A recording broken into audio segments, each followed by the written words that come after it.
Hello, I want to do a quick intro video to this week, which includes going over the syllabus. So first of all, what you have in your course content is two versions of the syllabus. One is a Word document that's uploaded. That's the easiest to read, probably, because the formatting is all correct. The other one is a link to a Google Doc. Please let me know when you click on that link if you can all see it. You should be able to, but I want to make sure it's not set to private. The reason I included a link to the Google Doc is that is going to be the live version of the document. So as we make changes, as things, there may be a week where we need to spend a little bit more time writing an essay or a little bit more time on a story. So we may change things and move forward or backwards a week. And if that's the case, I will update all of that on the Google Doc version of the syllabus. So it's really important that you have access to both. If you're a person who wants to have a very clean, formatted version of a document, I would use the Word document, but then make the appropriate changes, print it out and make the changes by yourself on the printed out version. Or you can download it and edit a Word doc if you want. You can do that as well. But if you have the Google Doc, you don't have to worry about making the changes because I'll be making the changes for you if there are changes to be made, which I'm sure there will be because working online with as many students as I have, I think it'll be necessary for us to take things a little slower sometimes, or sometimes we might go a little faster. And I want to make the appropriate adjustments. So a syllabus is always a living document. It is always going to change over time, which is why I always spend the first week of the semester writing it, because I want it to reflect where we are and who you are. Okay, so having said that, let me pull this up. So I'm going to go through it with it in front of me on my computer. The application or the program I have for screen sharing is working, but I don't know how to use it yet. So I need to wait till I understand it better to actually use it. So I'm just going to do this verbally, but it would be good if you had it in front of you while you watch this video. That would be beneficial to you. So the first page is just sort of an introduction of like what this class is, what the purpose of it is, what literature is, so on and so forth. So go ahead and read through that. That's from the course catalog from the college. So that's their official description of the course. Grading rationale. This is really important for you to know. So your grading rationale is participation is 20%. There's going to be 3 formal essays. They're each 20%. They're worth 20% of your grade. And then the final exam is 20% of your grade. So basically you have an even shot at everything. Everything's 20%. I like doing it this way because I do think that your essays make up the largest portion of your grade. All 3 of them together are 60%, and they should, because that's the biggest work that we're doing throughout the semester. But I want you, say you are an excellent student, but you're struggling with writing, you're getting high C's, but really your work in the class is reflecting, and your thinking is reflecting more of like a level, that would land you at a B once we average all of this out, or it would give you an opportunity to be closer to a B, and that's what I want people to have an opportunity to show their strengths in multiple different ways. So when we talk about participation, this means, did I not edit this for online? It says class discussion. We do have a discussion forum on Blackboard.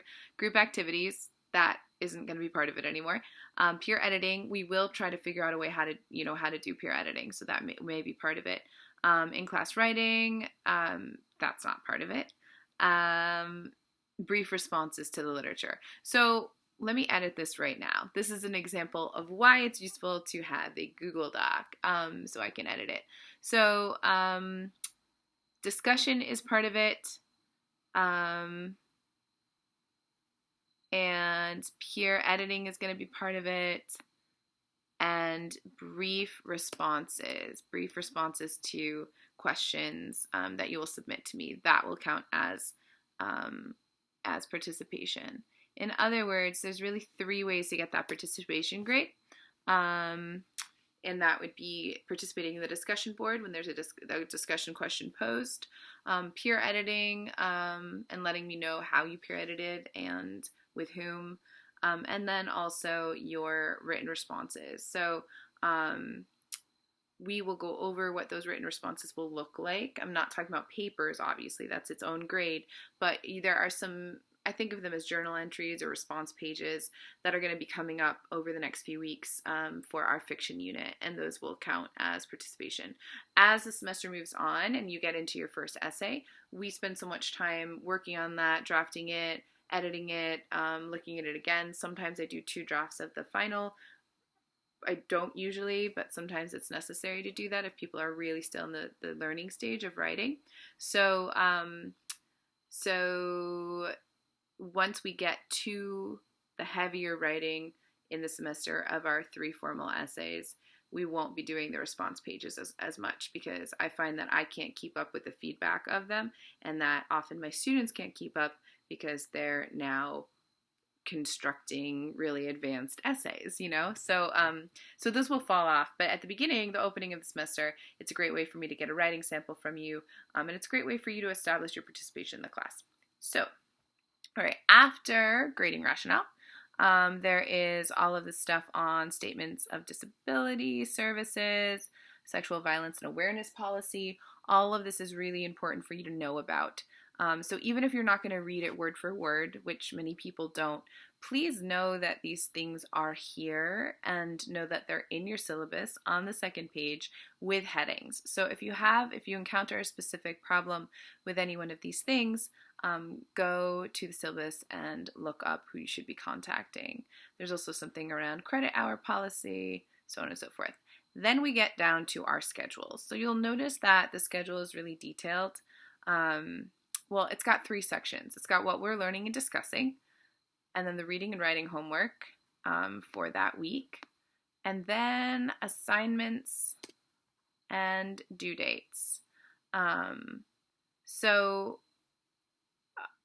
when you, under assignments and due dates, make sure you're actually looking at the due date, because it's different from the week that it's on, unless it's due the same day. So for instance, week 1 was 8/26. If you go to assignments and due dates, you had the info sheet due. That was basically due the same day. I didn't penalize you if you're still sending it, that's fine. But if you go to 9/2, which is tomorrow, which is our first day with fiction, when you go to the assignment and due dates, you'll see that you have a 1 to 2 page response, and that is due the following Tuesday. So that's due on 9/8. It's due next Tuesday, and it's due at 8 a.m. That's a really important thing to go over. I need your small pieces and your large pieces. On the announcement last week, I said I might require smaller pieces by Friday. I decided that wasn't fair, because every time I'm requiring these small reflections, you have like 3 or 4 or 5 pieces to read. You have a lot of reading, and I think you deserve the time to actually do that reading and do it thoroughly and still have time to write and think about things. So everything will always be due on Tuesday, basically the last day of the week that we've established, and our week is running Wednesday to Tuesday. So so it's really important that you pay attention to the due dates in the due date column, okay? Because they do not line up with the date of the week that it is. If you're looking at this physically, you'll see what I mean by that. Okay, so under what we're doing and learning and discussing, you are going to have specific skills we're doing, and specific titles to things. All the material will always be uploaded or in your book. So your syllabus does not have page numbers, with the exception of certain informational or essay examples that I think are harder to find in the book. For the most part, though, I'm expecting you to know your book well enough to be able to find those stories, and you do that by looking at the index or at the table of contents. So you should at this point be well versed in navigating a big textbook that you can do that. So I did not go through the textbook. I don't actually have a physical copy, so I have a digital copy. I didn't go through that and write down the page numbers. The other reason I didn't is because most of these you're able to find online for free for the most part. So there's multiple routes to finding these readings. I will always upload and link as many ways to get to the reading as possible, in case, for students who maybe couldn't afford the book or don't have it, or, for whatever reason you're separated from the book, there's usually a way around that. And so I will make sure that everything is as accessible as possible. For this first week, we are reading 2 things that are actually not in the book, but I've uploaded both the website version, where it's online, and also a Word doc if that's easier for you to read for each story. So we're looking at 2 stories this week. I'm not going to get into that yet because I'm going to do a mini lecture probably tomorrow for each story. All right. We are also going to go over writing strategies and writing structure tomorrow, and introduction to plot. So we've got a lot going on tomorrow, so make sure you spend a lot of time watching both this video and the 20 other hours of videos I'm going to upload. I'm just kidding. I'm going to try to keep it short for each video so that you're not totally overwhelmed. Okay, what else do we need to talk about? For those of you who are anxious about deadlines and due dates, 2 things. We are going to, I'm not quite sure how this will look or how it's going to work yet, but I strongly encourage you as an individual to engage in a peer editing process through this course, and I am going to try to figure out what that will look like and how we can best do that. So eventually you will be writing drafts, you will be peer editing those drafts with a peer, hopefully a peer from this class, and then you will be submitting to me a final draft. So the drafts you're submitting to me, this is a composition class in addition to a literature class, but it's not English 101. We aren't necessarily doing versions and versions of drafts leading to a final product, because what we're really interested in this class is learning how to read literature, why we read literature, the components of literature, the devices and the style and the elements that make up literature, right? We're learning all of those. Well, they're things we're learning, but they're also skills. I'm hoping, especially for my creative writers in this class, that you're going to internalize some of these skills we're looking at as skills, not just as components of literature, right? So our main goal is to learn literature and the specific stories that we read, the specific poems, learn those, get acquainted with those, but to learn these different components of literature within those creative pieces, right? So that's our goal for the course as far as reading goes. And of course, always going back to Louise Rosenblatt and her theory, her transactional theory. But as far as writing goes, we are definitely honing our academic writing skills. So you are going to be you're learning writing through literature. You're learning writing through talking about literature. So this is not a course where we write poems or we write short stories.